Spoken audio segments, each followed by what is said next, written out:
Episode 21। जीती जाती चलती फिरती आत्मा। रोशनी और रुद्रा इस समय एक दूसरे में खोए हुए थे। ना तो उन्हें अपने आसपास के चीजों से मतलब था, ना ही बैग पर लेते अपने बेटे पर ध्यान। वो दोनों तो बस एक दूसरे को किस किया जा रहे थे। सांस न लेने पाने के कारण रुद्र और रोशनी एक दूसरे से अलग होते हैं। रोशनी लंबी गहरी सांस ले रही होती है, वही रुद्र उसका रोकने का इरादा था नहीं। वह उसे हालत में धीरे धीरे रास्ते के चेहरे को किस करते हुए उसके गर्दन पर एक जोरदार बाइट करता है और फिर अपनी जीभ से उसे जगह को सहलाने लगता है। रोशनी इस मिले जुले दर्द और प्लेजर के बीच में झुलसी जाती है और अपनी आंखें बंद कर लेती है। उसके लिए ये सब एकदम नया होता है। आखिरी बार तो जब उसके साथ यह सब हुआ था तब 300 साल पहले की बात थी, भले ही रुद्रा के लिए 9 महीने पहले की बात हो। रोशनी भी रुद्र से पीछे नहीं रहना चाहती थी, इसलिए जब रुद्र उसके चेहरे के करीब आ रहा था तो वह भी आगे बढ़कर के रुद्र के होठों पर कसकर काट लेती है। इस बात का बदला लेते हुए रुद्र अब उसके चेहरे का आइडिया ड्रॉप करके सीधा उसके सीने की तरफ बढ़ता है। उसे धीरे धीरे अपने शॉर्ट के बटन खोलते हुए से महसूस होता है बेबी को दूध पिलाने में आसानी हो, इसलिए वह घर में ढीले डाले शर्ट ही पहना करती थी, उसके नीचे कोई ब्रा नहीं पहनती थी। और इस समय रुद्रा एक एक करके उसकी शर्ट के बटन आधे तक खोल चुका था। रोशनी पूरी तरह से अब अपने होश हो रही थी। क्या सही क्या गलत उसके दिमाग में कुछ नहीं रहा था। गुस्सा नफरत सब जैसे उड़न छू हो गए थे। शायद रुद्र के लिए उसका प्यार इतना था जिसे उसने इतने समय तक अपने दिल में दबा कर रखा था। अब रुद्र की इतनी नजदीकी मिलने के बाद वह खुद पर काबू नहीं रख पा रही थी, लेकिन तभी अचानक से उसे अपने हाथ में हल्का सा दर्द महसूस होता है। रोशनी अपनी आंखें खोलता है और जब वह अपने हाथ की तरफ देखती है तो उसकी आंखें हैरानी से चौड़ी हो जाती है। उसके हाथ काले पड़ रहे थे, ये देखकर उसकी नज़र बाहर खिड़की की तरफ जाती है। खिड़की इस समय बंद थी, लेकिन ये देख पाना मुश्किल नहीं था कि सूर्य ग्रहण की शुरुआत हो चुकी है। धीरे धीरे रोशनी के हाथों में काले धब्बे बनना शुरू हो गए थे, जिसका मतलब वह अच्छी तरह से जानती थी कि अब ये तब तक रहेगा जब तक सूर्य ग्रहण है। और सिर्फ हाथों में नहीं बल्कि उसके पूरे शरीर में काले धब्बे बनने लगेंगे। बुरी तरह से घबराई हुई रोशनी अपने ऊपर मौजूद रुद्र को देखते हुए सोचती है, अगर रुद्र ने मुझे इस हालत में देख लिया तो मेरे लिए चीज़ों को एक्सप्लेन करना और भी ज़्यादा मुश्किल हो जाएगा। नहीं, मैं किसी को भी अपना राज पता नहीं चलने दे सकती।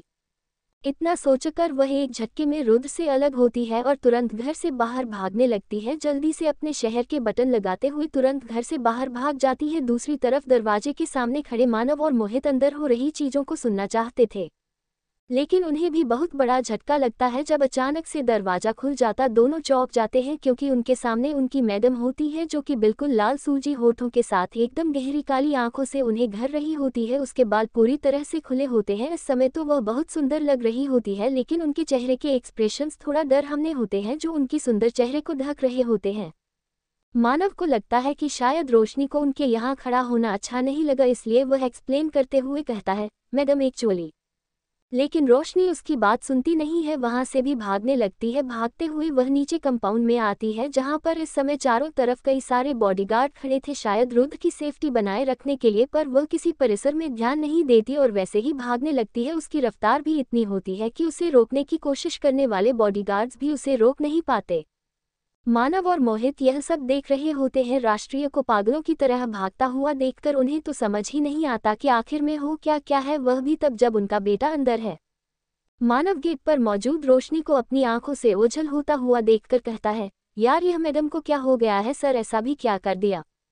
मानव वैसे ही अपना सिर हिलाते हुए कहता है, हमारे रुद्र सर में कुछ तो किया है। तूने उनके हॉट देखे थे जब मेरी कॉलेज में जो गर्लफ्रेंड थी ना, उसे मैंने लगभग 10-15 मिनट के लिए किस किया था ना, तब उसके होंठ वैसे ही हो गए थे। उसकी बात को सुन करके मोहित तुरंत घूमकर मानव को देखा और कहता है, इसका मतलब शहर मैडम ने वह किया, पर ऐसा कैसे हो सकता है। उसकी बात को सुन करके मानव अपना हाथ उठा करके मोहित के सर पर टपली मारता और कहता है, गधे वह दोनों पति पत्नी है, उन दोनों के बीच अगर कुछ होगा नहीं तो तुम बताओ उनका एक बेटा कैसे है, आसमान से टपक है क्या। वह लोग अभी आपस में बात ही कर रहे होते हैं कि उनके पीछे उन्हें आवाज़ सुनाई देती है, बिल्कुल डरावनी आवाज़, एकदम धीमे, लेकिन इतना क्यों नहीं सुनाई दे, मानो जैसे उन दोनों की डेट बता रही हो। तुम दोनों को बहुत इंटरेस्ट है मेरी सेक्स लाइफ के बारे में जानने में। दोनों काटते हुए अपना अपना सर घूम कर देखते हैं तो उनके सामने बिल्कुल फ्रस्ट्रेटेड हालत में रुद्र खड़ा होता है। बिखरे बाल शर्ट जिसकी ड्राई क्लीनिंग के ऊपर लगभग कितने पैसे खर्च हो जाते थे, जीतने की लोग 20-25 ब्रांडेड शर्ट खरीद ली। उसकी कंडीशन इस समय ऐसी हो गई थी जैसे भूसे में से निकाल कर पहना गया हो। यहाँ तक कि ऊपर के 3 बटन तो खुले हुए थे, पर जो चीज़ सबसे ज़्यादा प्रोमिनेंट थी वह उसके होठों पर मौजूद चोट थी, जिसे देखकर लगता था मैंने किसी ने उसके होठों पर काट लिया हो। मोहित और मानव इस चोट को घूर घूर कर देख रहे थे। दूसरी तरफ रुद्र इस समय इतने गुस्से में था और इतना ज्यादा फ्रस्ट्रेटेड था, इसका मन कर रहा था कि पकड़ के किसी इंसान को अच्छी तरह से पीट दे। वह औरत बीच में सब कुछ छोड़कर चली गई, अभी तो ठीक से कुछ हुआ भी नहीं था, इतने में ही भाग गई। ठीक है, आगे कब तक होगी, लौट करते तो मैं रुद्र सिंघानिया के पास ही आना है ना। मोहित और मानव दोनों अपने बॉस को देख रहे होते हैं, जो पहले तो इतने गुस्से में होता है जैसे किसी को मार दे अभी, और इस समय उसके चेहरे पर एक शैतानी मुस्कुराहट होती है जो कि सिर्फ तभी आती है जब वह अपने ऊपर से कंट्रोल खो देते हैं। मानव मोहित की तरफ देखा है और आंखों ही आंखों से उसे कोसते हुए कहता है, मैंने मना किया था बॉस के सामने ये सब डिस्कशन नहीं करने को। मोहित अपनी आंखों को मटकाते हुए कहता है, हाँ, जैसे कि अभी अपने कॉलेज गर्लफ्रेंड और किसके बारे में तो मैं बातें कर रहा था, तू तो चुप ही रहे। दोनों के दिमाग में एक ही बात चल रही होती है, कहीं रुद्र का इतना बड़ा राज जानने के बाद रुद्र उन्हें चुप करने के लिए उन्हें मरवाकर शमशान घाट में पहुंचा दे। लेकिन वो दोनों अपने ख्यालों में थे, तभी उन्हें एक बार फिर से वही डरावनी आवाज सुनाई देती है जो कि उन्हें सपनों में कम करो कहती है, मुझे मेरी बीवी 2 घंटे में वापस चाहिए। दोनों मानव मोहित अपने बॉस की तरफ देखने लगते हैं जो कि इस तरह की शैतानी मुस्कुराहट के साथ उन दोनों को घूर रहा होता है और कहता है, मुझे मेरी बीवी वापस चाहिए, तुम्हारे पास 2 घंटे का वक्त है, उसे ढूंढो, जहां से ढूंढ सकते हो ढूंढो, लेकिन अगर वह नहीं मिली तो तुम दोनों को दुनिया में कोई भी इंसान ढूंढ नहीं पाएगा। रुद्र की धमकी सुनकर दोनों अपना सर हाँ में हिलाते हैं। उन दोनों को इस तरह से खड़ा हुआ देख करके रुद्र उनकी तरफ देखा और कहता है, यही खड़ा होकर के ढूंढोगे, चले जाओ। उद्धरण चिन्ह। बस रुद्र की तेज आवाज सुनकर मोहित और मानव उसे जगह से एकदम गायब हो जाते हैं। रुद्र कंपाउंड के गेट की तरफ एक तिरछी मुस्कुराहट के साथ देखा और कहता है, 2 घंटे बाद मिलते हैं जान। और फिर घर के अंदर जाकर के सीधा रोशनी के रूम में जाता है जहां पर इस समय उसका बेटा सोया हुआ था, और अपने बेटे के बगल में जाकर लेट जाता है और वहीं पर बेड के बगल में मौजूद टेबल पर रखे अपने कॉन्ट्रैक्ट को देखा है। ये कॉन्ट्रैक्ट तुम्हें आज के आगे साइन करना ही होगा, कोई चॉइस नहीं है तुम्हारे पास, अल्लाह ही तुम मुझसे दूर भाग सकती हो। आज तुम्हें ये दोनों बातें मैं तुम बहुत अच्छी तरह से समझने वाला हूँ कि तुम मुझसे दूर नहीं भाग सकती। इतना कहकर रुद्र की आंखों में वह पागलपन साफ साफ झलक रहा होता है। दूसरी तरफ बाकी सब चीजों से अनजान रोशनी इस समय भागते भागते सुनसान बिल्डिंग में आ चुकी होती है जो कुछ ही समय में तोड़ी जाने वाली होती है। वहां जाकर वह इतनी थक गई होती है कि एक पल भी और खड़े नहीं हो पाती और वहीं पर गिर जाती है। उसके शरीर पर वह काले धब्बे बड़ी ही तेजी से बढ़ रहे होते हैं और धीरे धीरे उसकी गर्दन तक पहुंच गए होते हैं। जितनी सुंदर रोशनी रुद्र के सामने थी इस समय वह उतनी ही गंदी लग रही होती है। रोशनी अपना चेहरा उठा करके सामने मौजूद टूटी हुई खिड़कियों में देखती है और एक कड़वी मुस्कान के साथ कहती है, यही तो है मेरी असली सच्चाई, यही तो हूँ मैं, जीते जाते चलते फिरते आत्मा हूँ मैं। Episode 22. Aka T Ka Saka. Rosani Joki Isa Samaya Ustuti Futi Building a Mem Suya Grahana Ki Hatan Kar Intahara Kara Rahi Thi Dundhate Isa Samaya Mohita Ora Manavani Adha Sahara Marata Mohita Continuasa Eka Karik Lagabaga Ade She Jada Dili Sahara Mem Maujuda Sisatavi Kaimara Usako Hika Karik Anaki Futeja Deka Kukata Vahi Manava Dusari Tarafa Pure Bodagada Kitima Ki Satahara Eka Isi Jagahar Jayam Rosani Yasakati Thivayam Chanabina Kara Rahata. लगभग रुद्र के दिए हुए 2 घंटे में से 1 घंटा तो बीच Haikuka tar akirakara unadonam ko eka saraga malata hai mohita. को एक सीसीटीवी फुटेज मिलती है जो कि एक ज्वेलरी शॉप की होती है, जिसके मुताबिक रोशनी भागते हुए एक पुरानी कंस्ट्रक्शन साइट की तरफ जा रही होती है। उसे देख करके मोहित तुरंत अपने ब्लूटूथ के जरिए मानव से कांटेक्ट करते हुए कहता है, पुरानी एक कंस्ट्रक्शन साइट है, मैं तुझे एड्रेस मैसेज कर दूंगा, वहीं पर मैम कहीं होगी, क्योंकि उसके बाद सिर्फ हाईवे है जहां पर नाम के होने के चांसेस ना के बराबर है, क्योंकि वह पूरा सीसीटीवी सर्विलेंस के अंदर है। अगर वह वहां गई होगी तो फिर मुझे इसलिए पता चल जाएगा। ये सारी बातें मोहित इस समय सीढ़ी पर बैठे बैठे गहरा होता है। रुद्र ने उन दोनों को इतना ज्यादा भगाया होता है कि उसके पास तो टाइम ही नहीं होता है कि वह अपने कमरे में जाकर के सब करे, इसलिए अपना लैपटॉप लेकर के वही सीढ़ी पर बैठे बैठे सारी चीज कर रहा होता है। आखिरकार अपना काम खत्म करते ही वह अपना सिर्फ अपने हाथों के बल टिकाते हुए कहता है, सर ने हमसे इतना ज्यादा काम करवा लिया क्या, अब तो मुझे सपनों में भी कम करो सुनाई देता है। इतना ओवर टाइम ही नतीजा है जो मेरी आज तक गर्लफ्रेंड भी नहीं बन पाई। मानव अपनी बॉडीगार्ड की टीम के साथ उसे कंस्ट्रक्शन साइट पर पहुंच जाता है। 1 घंटा और 20 मिनट बीत चुके होते हैं। उसे जल्द से जल्द वापस भी जाना होता है, पर जाने में कम से कम 40 मिनट लगने वाले थे, इसीलिए अब तो उसे तुरंत मैडम को लेना है, यहाँ से निकलना है। वह अपने साथ मौजूद फीमेल गार्ड की तरफ इशारा करते हुए कहता है, अंदर जाओ और मैडम को सीखली बाहर लेकर आओ। मानव का कमल सुनते ही वह गॉड्स अंदर चले जाते हैं। दूसरी तरफ मानव वह पूरी बिल्डिंग को देखते हुए सोचता है, ये पति पत्नी कितने अजीब है। जब लोग परेशान होते हैं तो गार्डन में जाते हैं, पार्क में घूमते हैं, अरे ज़्यादा से ज़्यादा पिक्चर देख लेते हैं, लेकिन ये लोग तो नॉर्मल लाइफ जीते ही नहीं है, इसीलिए ऐसी खंडहर वाली बिल्डिंग में गुस्सा होकर आकर बैठ गई है। रोशनी इस समय उसे बिल्डिंग के सबसे अंदर वाले हिस्से पर होती है। बीते 1 घंटे से दर्द में तड़पते हुए आखिरकार उसकी बॉडी थोड़ी नॉर्मल हो रही होती है। उसके शरीर पर मौजूद दाग धीरे धीरे गायब हो रहे होते हैं, लेकिन इस दर्द में इतने समय तक आते हुए वह बुरी तरह से थक गई होती है। उसका पूरा शरीर पसीने से भीगा हुआ होता है। उसे तो ऐसा लगता है जैसे कि उसकी आंखों के सामने धीरे धीरे सब कुछ गायब हो रहा है। देखते ही देखते रोशनी वैसे ही बेहोश हो जाती है। आधे घंटे बाद 3-4 काली गाड़ियां उसे कंपाउंड के अंदर जाकर रुकती है। सुबह से ही गाड़ियां आती जाती देखकर जो इधर उधर की बिल्डिंग में मौजूद पड़ोसी थे वह हैरान रह जाते हैं। मेरी समझ नहीं आता, इतने अमीर है तो किसी अच्छे से डीलक्स या फिर लग्जरी होटल, नहीं तो पेंट हाउस में रहते ही क्या है, ऐसी टूटी फूटी पुरानी बिल्डिंग में जाकर रहना है। अरे तुम जानती नहीं हो, वह जो ईशान है ना, वह लड़का वह चीज बिल्डिंग में रहता है। वह पूरी बिल्डिंग इन्होंने खरीद ली है, शायद हमारी भी, और इसीलिए कुछ लोग तो कहते हैं इस जगह की चेकिंग के लिए यहाँ पर रह रहे हैं ये लोग, परमानेंटली नहीं टेम्पररी।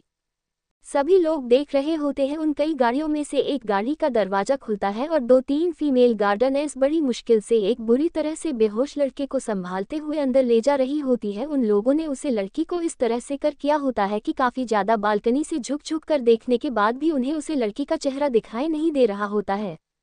ज्यादातर लोग निराश होकर के वापस चले जाते हैं, लेकिन एक कोने वाले बिल्डिंग की बालकनी से एक आदमी कंटिन्यूअस झांक कर उसे तरफ देख रहा होता है, मानो जैसे कि उसी जगह पर मौजूद हर एक चीज पर नजर रख रहा हो।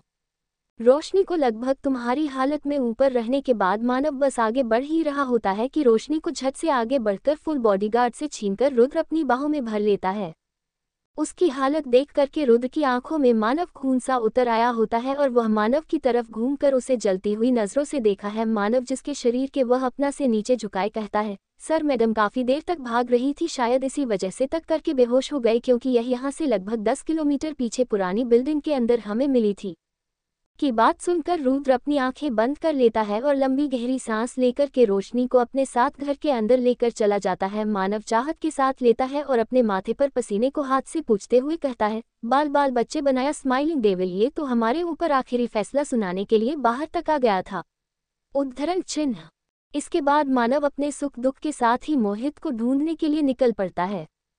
वहीं दूसरी तरफ बालकनी से झुककर सारी चीज देख रहा हूँ आदमी अपना फोन निकाल कर किसी को कॉल करता है। थोड़ी देर बाद वह कॉल कनेक्ट हो जाता है और दूसरी तरफ से एक आवाज आती है, हाँ बोलो। वह आदमी अपनी आवाज कम करके इधर उधर देखने के बाद कहता है, मैडम यहाँ पर ईशान के घर के बाहर बहुत सारे लोग आए हैं।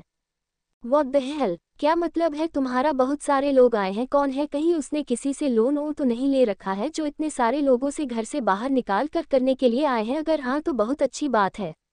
उद्धरण चिन्ह।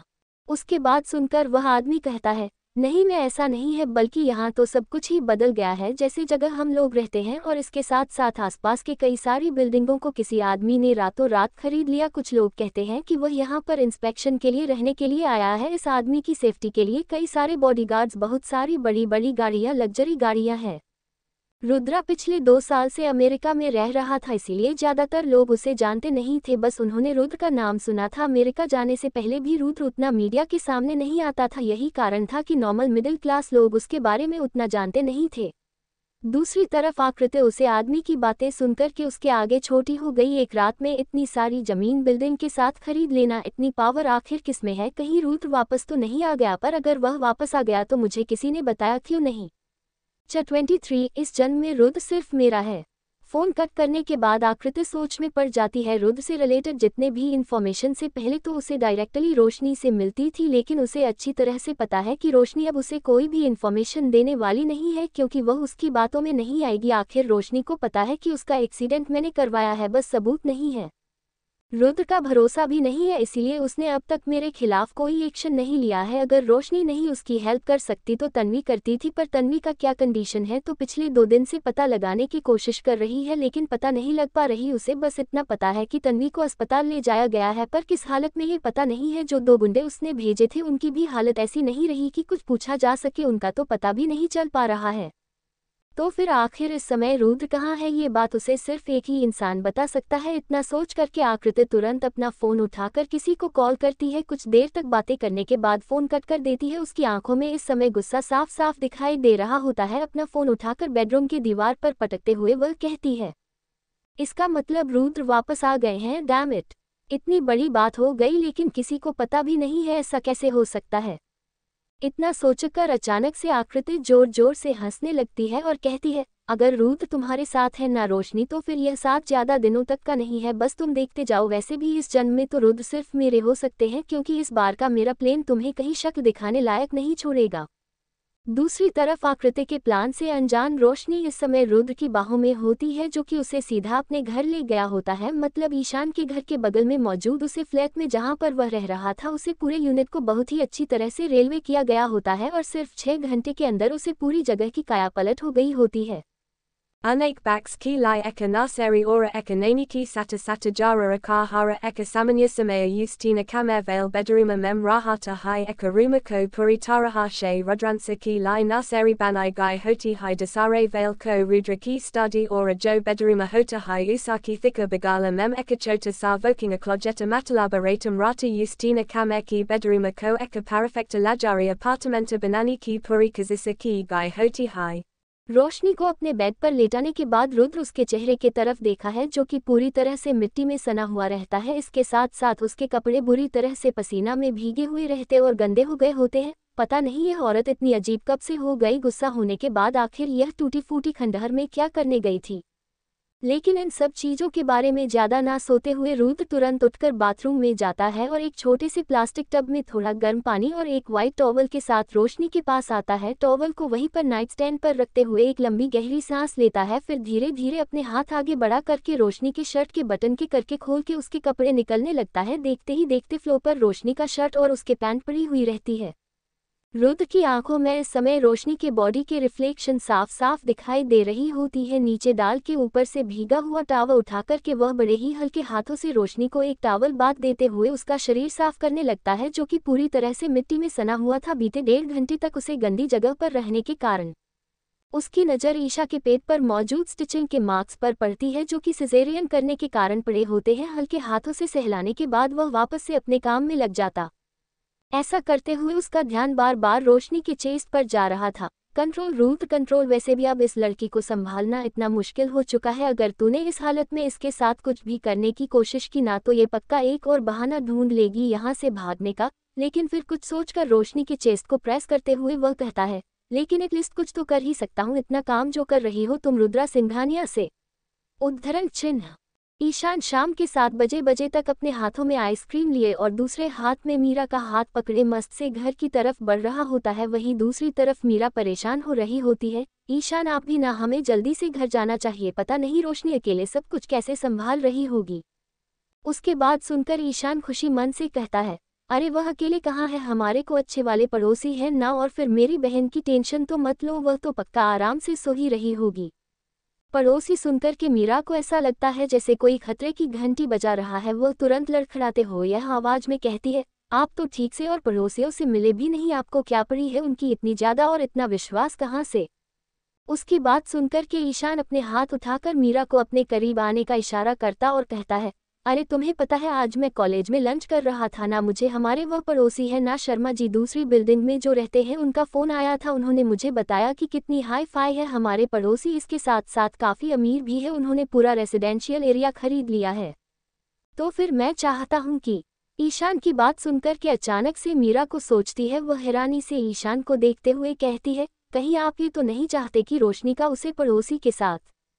उसकी बात सुनकर के ईशान हंसते हुए कहता है, और नहीं तो क्या, मैं चाहता हूँ कि रोशनी अपने दिमाग से ही नहीं, अपनी जिंदगी से, अपने दिल से उसे पत्थर की रोटी को उठाकर बाहर फेंक दे। और ऐसा सिर्फ तभी हो सकता है जब उसकी जिंदगी में कोई और आए। और फिर जितना मैंने सुना है वह इंसान हैंडसम है, जवान है, अच्छा दिखता है, अच्छा कमाता भी है, तो फिर उसने क्या खराबी है, और उससे पहले ही दिन हमें कितना अच्छा ट्रीटमेंट दिया। मीरा, एक चॉकलेट के बॉक्स को पाकर यह इंसान बिक गया। सच में रुद्र ना इस इंसान को इतना जो लाइटली लेता है उसकी ऐसी ही हरकतों के कारण है। दूसरी तरफ इस बात से अनजान कि ईशान वापस आ गया है, रोशनी अभी भी सो रही होती है, लेकिन इस बार वह रुद्र की बाहों में होती है। रुद्र ने अपनी शर्ट कब की उतार कर कमरे के किसी कॉल में फेंक दी होती है। वह वैसे ही शर्टलेस होकर के रोशनी के बगल में सोया रहता है, जिसे उसने एक ढीली डाली नाइटी पहनाई होती है। नींद में रोशनी अपने करवटें बदलती और अपना हाथ उठाकर आगे बढ़कर किसी सख्त चीज को टच करती है, जिसे वो करके अचानक से उसकी आंखें खुल जाती है। आखिर सालों तक ना सोने से वह हमेशा अलर्ट रहती है, नींद में भी। लेकिन वह जैसे ही अपनी आंखें खोलता है, एक जोरदार चिक उसे पूरी बिल्डिंग में घूमने लगती है। अभी जस्ट उसे दरवाजे के सामने से गुजर रहे ईशान के कानों में भी वह चीज पड़ जाती है। ईशान अपना सिर घूमकर तुरंत उसे दरवाजे के पास अपना कान सटाकर सुनने लगता है। वही उसके साथ चल रही मीरा का टेंशन बढ़ गया होता है। हे भगवान, अगर सच में ये लोग एक दूसरे के आमने सामने आ गए तो पता नहीं क्या होने वाला है। तो आखिर कैसा होगा ईशान का रिएक्शन देखने के बाद अपने प्यारे पड़ोसी की शक्ल? क्या प्लान बनाया है आकृति ने और इस पर कैसा होगा रोशनी का रिएक्शन? 24 आपका कॉन्ट्रैक्ट है तो मेरे सारे हक छीन लिया मुझसे। ईशान काफी देर तक दरवाजे के सामने वैसे ही खड़ा रहता है। जब उसे कुछ सुनाई नहीं देता तो अपना हाथ उठाकर दरवाजे को पीटते हुए कहता है, रोशनी तू अंदर है क्या? कोई जवाब दे, मैं अभी तेरी आवाज सुनी है। दूसरी तरफ रोशनी ईशान की आवाज साफ साफ सुन पा रही थी। वह इस समय ऐसी हालत में थी ना क्यों उठकर जाकर कुछ कह भी नहीं सकती थी। उसे समझ नहीं आ रहा था कि वह क्या कहे। वह तुरंत अपना मुंह खोलकर कुछ कहने वाली होती है कि कितनी देर में उसके बगल में बैठा ईशान तुरंत उठकर दरवाजे की तरफ पड़ जाता है। उसे जाता हुआ देखकर रोशनी खड़ी हो जाती है और उसके पीछे जाते हुए उसे रोकने की कोशिश करते हुए कहती है, कहाँ जा रहे हैं? मुझे इतना परेशान कैसे मन नहीं भरा जो मेरे भाई को परेशान करने चल दिए। रुद्र उसकी बातों को इग्नोर करते हुए सीधा दरवाजे के पास जाता है और इससे पहले कि वह दरवाजा खोलना रोशनी छत से चिल्ला कर कहती है, भाई आप जाए, मैं आपसे बाद में बात करूंगी, मैं हमारे पड़ोसी से कुछ बात करने आई हूँ। लेकिन रुद्र इस समय नौटंकी के मूड में नहीं था। वैसे भी अपने साले को परेशान करने में उसे कुछ अलग ही मजा आता था और फिर जिस तरह से ईशान ने उसे कल रात को बात की थी, वह चाहता था कि ईशान भी अपना 1-2 लीटर खून गुस्से में जलाए जिस तरह से कल उसका खून जल रहा था। वह तुरंत रोशनी को एक किनारे करके वैसे ही शर्टलेस हालत में दरवाजा खुलता है और ईशान के सामने खड़े होते हुए कहता है, अभी हम लोग कुछ जरूरी काम कर रहे हैं, 2 घंटे बाद आएगी। और इतना बोल करके गेट बंद कर देता है। पूरे कॉरिडोर में गेट बंद होने की आवाज गूंजती है और वही इंसान एकदम हैरानी के साथ भूत बनकर खड़ा हो जाता है। मीरा अपने सिर पर अपना हाथ पीटते हुए कहती है, सत्यानाश। दूसरी तरफ रोशनी रुद्र की हरकत देखकर बहुत ज्यादा गुस्से में आ जाती है। सोचने लगती है, जानबूझकर यह इंसान ऐसा करता है? सच में मन कर रही थी ना, लेकिन नहीं, अब पता नहीं भैया क्या कहेंगे। ईशान फाइनली 5 मिनट बाद अपने शौक से बाहर आता है और दरवाजे को पूरी ताकत से पीते हुए कहता है, रुद्र सिंघानिया पत्थर की मूर्त, यू ब्लडी बस्टर्ड, तुम्हारी हिम्मत कैसे हुई मेरी बहन के साथ जबरदस्ती करने की? दरवाजा खोलो और मेरी बहन को वापस करो, मुझे खोलो दरवाजा। उसकी बातें सुनकर के मीरा अपने मुंह पर अपना हाथ रख लेती है। वही थोड़ी दूरी पर खड़े मानव और मोहित दोनों के पैर कांपने लगते हैं। वह तो इमेजिन कर सकते थे ब्लडी बस्टर्ड सुनने के बाद रुद्र रिएक्शन। वह दोनों तुरंत अपना सिर घूमकर वहां पर खड़ी मीरा को अपनी आंखों से इशारे करते हुए कहते हैं कि ले जाए, इन्हें ले जाए। मीरा बड़ी हिम्मत से अभी भी चिल्लाते हुए ईशान को अपने घर में ले जाती है और अंदर से दरवाजा बंद करके चाबी अपने पास रख लेती है। वह नहीं चाहती थी कि ईशान अपनी बेवकूफ़ी के चलते फिर से किसी मुसीबत में फंस जाए। दूसरी तरफ रोशनी ने भी सुना था कि ईशान ने क्या कहा था। वैसे तो पूरी तरह से इस बात से सहमत थी, लेकिन वह अच्छे से जानती थी कि रुद्र की इंसल्ट आज तक किसी ने नहीं की थी, किसी में दम ही नहीं था, और जिसने की थी उसने अगले दिन की सुबह नहीं देखी थी। रुद्र इस समय गुस्से भरी आंखों से दरवाजे की तरफ देख रहा होता है। रोशनी अच्छे से जानती थी कि इस समय जोर से नहीं, होंठ से काम लेने का वक्त है। आपके भाई को तो वह हैंडल कर सकती है, लेकिन रुद्र को नहीं, इसीलिए वह समझते हुए कहती है, रुद्र आप प्लीज भाई की बातों पर ध्यान मत दीजिए, आपको तो पता है ना गुस्से में वह। Rudra vase hi Rosani ko deka hi ora ekatiriki muskanaki sataka hata hi, tumher by kargusa। और फिर एक एक कदम के साथ दोस्ती के करीब जाते हुए एक एक शब्द अपने दांत कटकटा कर कहता है, उसका गुस्सा मेरे गुस्से से भी ज्यादा खतरनाक है। याद रखो, रोस्टी शेर ने शिकार करना बंद कर दिया। इसका मतलब यह नहीं है कि उसे खून की तलब नहीं है या उसने घास खाना शुरू कर दिया। इसका यह मतलब है कि जब अगली बार शिकार करेगा ना, तो शिकार को ये भी नहीं पता चलेगा कि कब उसने अपनी आखिरी सांस ली। रोस्टी इस समय दीवार से बिल्कुल सती हुई थी, पीछे जाने की अब जग रही थी और उसके एकदम सामने रुद्र खड़ा था। रुद्र की बात का मतलब दिल से अच्छी तरह से समझ में आ रहा था। भाई की तरफ से मैं सॉरी बोलता हूँ, प्लीज उन्हें माफ कर दीजिए। माफ? चलो माफ कर दिया। रुद्र की बात सुनकर रोशनी कपड़े कानों पर यकीन नहीं हो रहा था। अपना घटा कर करके रुद्र कभी भी किसी दूसरे के लिए कुछ भी नहीं कर सकता था, तो फिर इतनी आसानी से कैसे मान गया। रुद्र अपनी बात पूरी करते हुए उसका हाथ पकड़ता है और उसे बेडरूम में वापस ले जाते हुए कहता है, मैं तुम्हें एक ही शर्त पर माफ करूंगा, जब तुम ये कॉन्ट्रैक्ट साइन करोगी। और इतना का करके रुद्र साइड टेबल पर रख उस कॉन्ट्रैक्ट को उठा करके रोशनी के सामने रख देता है। रोशनी पूरे टाइम बस रुद्र की मूवमेंट्स को नोटिस कर रही थी। उसे पता था कुछ तो जरूर ऐसा होगा जो रुद्र को करवाना होगा। उसे कॉन्ट्रैक्ट पर एक नज़र डालकर वह रुद्र की तरफ देखती है और पूछती है, किस चीज़ के लिए है ये कॉन्ट्रैक्ट और मैं इसे साइन क्यों करूं। रुद्रा अपने लोअर की दोनों पॉकेट में हाथ डालते हुए रोशनी की तरफ देखा है। रुद्र की हाइट थी 6 फुट 2 इंच और वहीं रोशनी 5 फुट 5 इंच। वह जब भी रुद्र की तरफ देखती थी तो उसे अपनी नज़रें उठाकर उसे देखना पड़ता था, और वहीं दूसरी तरफ जब जब रुद्र ने उसे देखा था उसे हमेशा नीचा महसूस होता था। रोशनी की बात पर रुद्र अपना सर झुकाकर उसके कान के पास आकर कहता है, कॉन्ट्रैक्ट क्या है, जब तुम इसे पढ़ोगे तब तुम्हें पता चलेगा, और तुम्हें साइन क्यों करना है इस बात के लिए तुम्हारे भाई की जिंदगी ही काफ़ी है। अगर तुमने इसको कॉन्ट्रैक्ट को साइन नहीं किया तो आई स्वेयर कि तुम्हारा वह भाई अभी जिस तरह से रह रहा है ना, उससे ज़्यादा बुरी हालत कर दूंगा मैं उसकी। और यू नो व्हाट, तुम बहुत अच्छी तरह से जानती हो कि रुद्र सिंघानिया ने आज तक जितनी भी बातें कही है उन्हें पूरा भी किया है। रुद्र की बातें सुनकर रोशनी अपनी आंखें बंद कर लेती है और फिर वापस से खोलकर तुरंत उसको कॉन्ट्रैक्ट को उठाकर वैसे ही पढ़ाने लगते। कॉन्ट्रैक्ट में लिखा एक एक शब्द उसके लिए तीर के समान होता है। कॉन्ट्रैक्ट पढ़ने के बाद उसे वैसे ही जमीन पर पटक कर वह रुद्र को देखते हुए कहती है, ये कैसा बेहुदा कॉन्ट्रैक्ट है Rudra, what do you mean by this कि मैं आपको डाइवोर्स नहीं दे सकती, और यह किस तरह की कंडीशन है। रोशनी के चिल्लाने पर रुद्र बिल्कुल रिएक्ट नहीं करता और एकदम शांति से कहता है, कंडीशंस होती ही है पूरी करने के लिए। रोशनी की बात तुम भी अच्छी तरह से जानती हो, सो डोंट टी create a mess, just sign this damn contract. Rudra के जवाब को सुन करके रोशनी से रहा नहीं जाता और वह रोते हुए वहीं पर बैठ जाती है। जमीन पर बैठे बैठे बच्चे अपना सिर टिका रोशनी बुरी तरह से रोने लगती है और धीरे धीरे रहती है, आप ऐसा कैसे कर सकते हैं रुद्र, कैसे कैसे आप मेरे 30 दिन पुराने बच्चों को मुझे छीने की बातें कर सकते हैं। मेरे ऊपर क्या बीती है, क्या बीतेगी दुनिया मुझे आपके साथ देखकर, मुझे क्या क्या रहेगी इस बारे में आपको क्या पता रुद्र, क्या पता। अपनी तो इस कागज के पन्ने पर कुछ शर्तें लिखकर दे दी, लेकिन शर्तों की कीमत मुझे अपनी इज्जत भेजकर चुकानी पड़ेगी। How could you.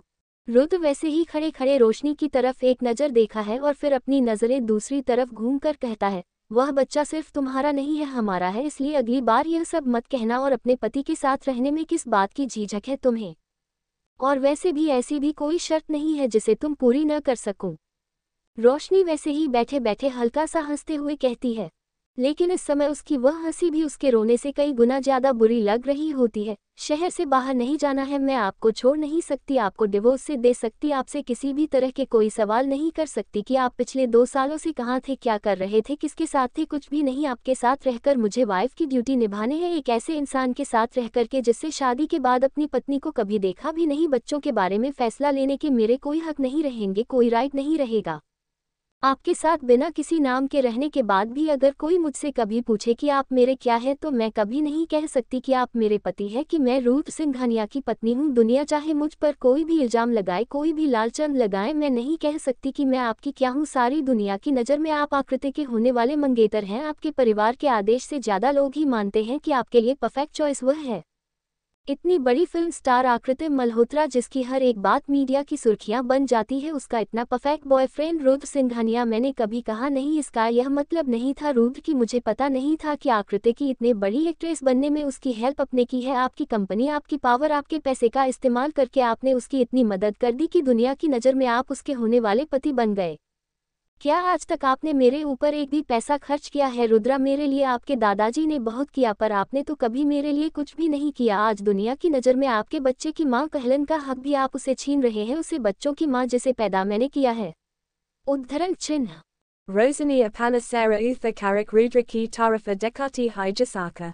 जबड़ा इस समय कैसा होता है, उसने अपनी मुठिया बनाई हुई रहती है, लेकिन वह उसकी तरफ देखा नहीं रहा होता है। उसके चेहरे पर कोई भाव नहीं रहते, बड़ी मुश्किल से खड़ी होती है और वही साइड टेबल पर रख पेन को उठा करके उसे कॉन्ट्रैक्ट पर साइन करती है और फिर उसे कॉन्ट्रैक्ट को रुद्र के हाथों में देते हुए कहती है, जहाँ तक बात रही रुद्रांश की, तो मेरा बेटा मैं किसी को नहीं दूंगी, बाकी आपकी सारी शर्तें मुझे मंजूर है। आज तक मेरे सिर्फ आपसे प्यार किया है रुद्रा, इतना सब होने के बाद भी कभी इस बात का पछतावा नहीं हुआ कि मैं आपसे प्यार किया, लेकिन आज नफरत है मुझे खुद से, मैं आपसे प्यार करती हूँ।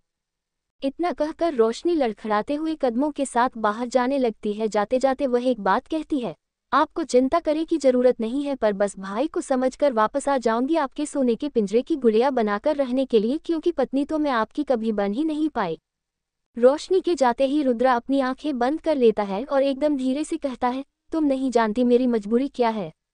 उद्धरण चिन्ह। आखिर क्या है रुद्र की मजबूरी? क्या वह रोशनी से सच में प्यार करता है? अगर हाँ, तो ऐसे किसी मजबूरी के कारण रुद्र ने रोशनी के साथ ऐसा किया, और किस तरह से रोशनी निभाएगी इन शर्तों को। 25 पापा रुद्र। रोशनी बिल्कुल किसी पत्थर की तरह बिना किसी इमोशंस के साथ ईशान के घर के सामने आकर रुकती है। अपने चेहरे पर गिर रहे हैं उन आंसुओं को पोंछते हुए अपने चेहरे पर एक मुस्कुराहट लाती है, लेकिन वह मुस्कुराहट उसके दर्द की एक परछाई की समान होती है। घर का दरवाजा खोलकर रोशनी अंदर जाती है। अंदर अब मीरा की बातों से शांत हो चुका है। ईशान जब दरवाजा खोलने की आवाज़ सुनता है तो तुरंत अपना सर उठाकर देखता है। रोशनी को देख करके वह राहत की सांस लेता है, पर रोशनी को अकेले देख करके कंफ्यूज हो जाता है। उसे समझ नहीं आता कि आखिर रुद्राक्ष उसके साथ क्यों नहीं है, और उससे पूछ बैठता है, रोशनी तू अकेले, रुद्रांश कहाँ पर है? रोशनी अपने आप पर किसी तरह से काबू करती है और अपना सर उठा करके ईशान की तरफ देखती है। सच कह तो आज तक किसी ने उसे बिना किसी लालच, बिना किसी वजह के प्यार किया था तो उसका भाई था। कैसे बताएं कि वह अपने भाई को कि अभी अभी उसने अपनी जिंदगी का सौदा किया है एक ऐसे रिश्ते के लिए जिसे उसका पति दुनिया के सामने कोई नाम भी नहीं दे सकता। रोशनी को चुप देखकर ईशान खड़े होकर के उसके पास चला जाता है। वही मेरा रोशनी की आंखों की मायूसी देखकर साफ साफ अंदाजा लगा रही थी कि पक्का कुछ हुआ है, लेकिन क्या हुआ है? ईशान अपनी बहन के पास आकर उसके सामने खड़ा होता है, उसके कंधे पर हाथ रखते हुए उससे पूछता है, क्या हुआ है मुझे बता, तेरे उसे नालायक पति ने तुझे कुछ कहा क्या? Vahi Rosani Jada Kucha Kahati Nahim Balki Azana Ki Gail Laga। जाती है और अपनी आंखें बंद करके उनमें से बहते आंसुओं को रोकते हैं और एक गहरी सांस लेकर कहती है, नहीं नहीं, ऐसा कुछ नहीं हुआ है। दरअसल आज हम लोग डिवोर्स की बात कर रहे थे तो उनके लॉयर ने ये प्रपोज किया कि मुझे रुद्राक्ष को लेकर के उनके साथ 6 महीने तक रहना पड़ेगा, उसके बाद ही हमारा डिवोर्स हो पाएगा। और फिर रुद्र अपनी पूरी कोशिश कर रहे हैं कि हम डिवोशनल है, इसलिए वह इस प्रोसीजर में पक्का कुछ दूसरा तरीका इस्तेमाल करते हैं, इसलिए मैंने सोच लिया कि 6 महीना में और रुद्राक्ष उसी के साथ रहेंगे। इतना सुन करके ईशान के चेहरे पर गुस्सा साफ साफ दिखाई देता है और अपने पैर पटकते हुए कहता है, नेहाकती बेशर्म है यह इंसान और गजब की है इसकी हरकतें। सबको पता है कि यह चाहे ना तो 6 महीने वाला ये जो लव होता है इसे तुरंत हटा सकता है और सीधा डिवोर्स ले सकता है, लेकिन इसे तो लेना नहीं है, इसे तो तेरी जान खानी है और तुझे परेशान करना है, बस पत्थर की मूर्ति। और फिर कुछ सोचकर ईशान रोशनी की तरफ देखा और कहता, लेकिन तुझे उसके पास जाने की क्या जरूरत है, यही रहना, दोनों बगल बगल में ही तो रह रहे हैं। ऐसा सुन करके रोशनी अपर से नहीं भी खिलाती है और कहती है, आप जानते हैं ना उसे नहीं रह सकते, इसलिए मैं आई हूँ कुछ जरूर का सामान उधार ले जाने के लिए, बाकी सब धीरे धीरे करके ले जाऊंगी। रोशनी इतना बोलकर खत्म करती है कि तभी दरवाजे पर खटखटाहट की आवाज आती है। दोनों तीनों जन पीछे घूमकर देखते हैं तो वहां पर मानव खड़ा होता है। मानव आगे बढ़कर के अपने दोनों हाथ अपने सामने बंद करके हल्का सा अपना सर झुकाकर कहता है, मैडम सर ने मुझसे कहा है कि आपकी पैकिंग में हेल्प करवा और यह सारा समय शिफ्ट करके बगल वाले फ्लैट में रखवा दे। रोशनी अच्छी तरह से जानती थी कि रुद्रा जो चाहते हैं वह करके ही रहेंगे और वह नहीं चाहती थी कि किसी भी तरह की कोताही बढ़ती जाए, उसके भाई की लाइफ में प्रॉब्लम्स आ जाए। वैसे ही उनके पापा के कारण उसके भाई के पास से उसके हिस्से की चीज छीन ली गई। अब इस बार वह कारण नहीं बनना चाहती थी, इसलिए वह तुरंत अपना सर हमें हिला देती है और मानव को अपने साथ लेकर के उसे कमरे में जाती है जहाँ पर वह रह रही थी। उसके पास ज़्यादा सामान नहीं होता तो ज़्यादा टाइम नहीं लगता है, मानव के साथ मिलकर के और सारा सामान रखवा देता है और फिर ईशान के सामने आकर के खड़ी होती है और कहती है, भाई आप मेरी टेंशन बिल्कुल मत लो, बगल वाले फ्लैट में जा रही हूँ, जब भी आपको मिलना हो तो मेरे पास आ जाना और मैं तो पूरा दिन यहीं पर रहूँगी, खाली रात में वहाँ पर जाऊँगी ताकि उसे रुद्र के पास कोई वजह है बच्चे बाद में डिवोर्स के लिए मना करने की। अभी तक मुँह बनाकर खड़ा ईशान अपना मन मार के कहता है, ठीक है जा, जिंदगी भर की आज़ादी के सामने 6 महीने की बात तो ठीक ही है, पर तुझे कोई भी प्रॉब्लम हो मुझे फ़ोन करना और हाँ मैं सुबह शाम रात बस दरवाजे पर घंटी बज के उसे को परेशान करता रहूँगा, तो देख ले रहा अगर उससे तुझे मेरे पास आने से रोका तो।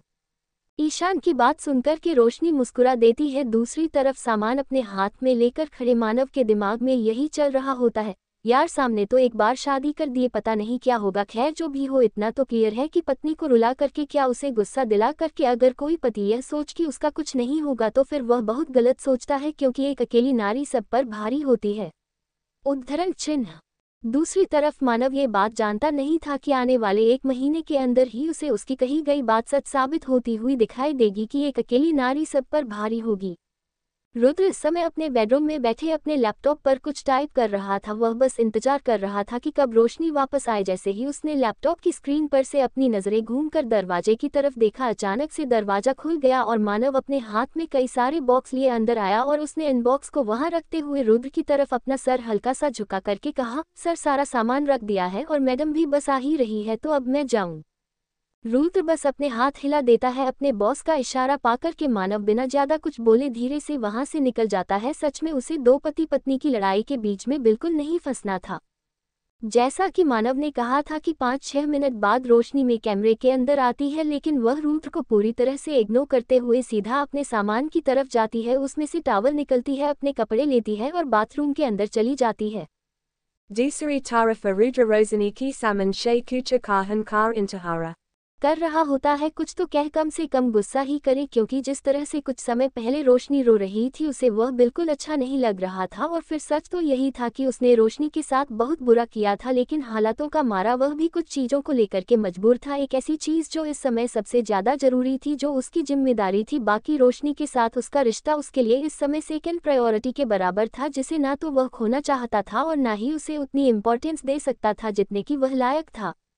कॉन्ट्रैक्ट साइन करते समय रोशनी से उसकी ठीक से बात नहीं हो पाई थी, पर अब मौका था ठीक से बात करने का। रुद्र अपनी सोच में इतना खाया था कि जब बाथरूम का दरवाजा खुला और रोशनी बाहर आकर बेड पर बैठी, तब उसे रिलायंस हुआ कि रोशनी बाहर आ गई है। रोशनी एक बार फिर से रुद्र को इग्नोर करते हुए कैमरे से बाहर गई और इस बार जब अंदर आई तो उसके गोद में रुद्राक्ष था, जिसे उसने बेड के बगल में मौजूद बेबीज बेड पर लेटा दिया। रुद्रांश इस समय गहरी नींद में सो रहा था, इसीलिए रोशनी भी रुद्र के बगल अपनी जगह पर आकर बैठ गई।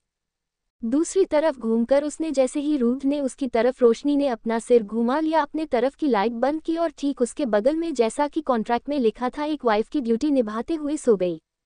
उसने रुद्र को पूरी तरह से इग्नोर कर दिया, ना ही कोई गुस्सा नहीं कोई कड़वाहट हो, तो इस तरह से ट्वीट कर रही थी जैसे कि रुद्र वहां पर है ही नहीं। लेकिन फिर कुछ देर बाद रोशनी ने अपना सर बिना घुमाए कह दिया, रुद्रांश आपका भी बेटा है, 2 स्पर्म्स के अलावा आज तक आपने कुछ भी इन्वेस्ट नहीं किया है उसके पैदा होने से लेकर के अब तक, इसीलिए आपसे दिन में मैं उसे संभालूंगी और रात में आप देखेंगे। इतना कहकर रोशनी वापस से चुप हो जाती है। दूसरी तरफ रुद्र हैरान रह जाता है, होस्टिंग ने जितनी इजीली उसे ये सब कह दिया होता उसे तो विश्वास ही नहीं होता है कि एक समय पर जो लड़की इन सब चीज़ों के बारे में सोचकर शर्मा है करती थी, वह इतनी आसानी से ये सब कैसे कह रही थी। दूसरी तरफ रुद्र की बात नहीं जानता था कि रोशनी के दिमाग में उसकी रातों की नींद उड़ाने का प्लान चल रहा था। आप बना है, अच्छा पति बना है, लेकिन सिर्फ घर के अंदर, दुनिया के सामने तो वही क्या कहते हैं पत्थर की मूरत। बैंक कंटिन्यू करना है ना, ठीक है आपकी दोनों ही इच्छाएं पूरी होगी। रात भर जाकर बेटे की पॉटी साफ करेंगे और उसका डायपर चेंज करेंगे, तब देखेंगे हम लोग रुद्र सिंघानिया के नखरे। सच में आज रात बहुत मजा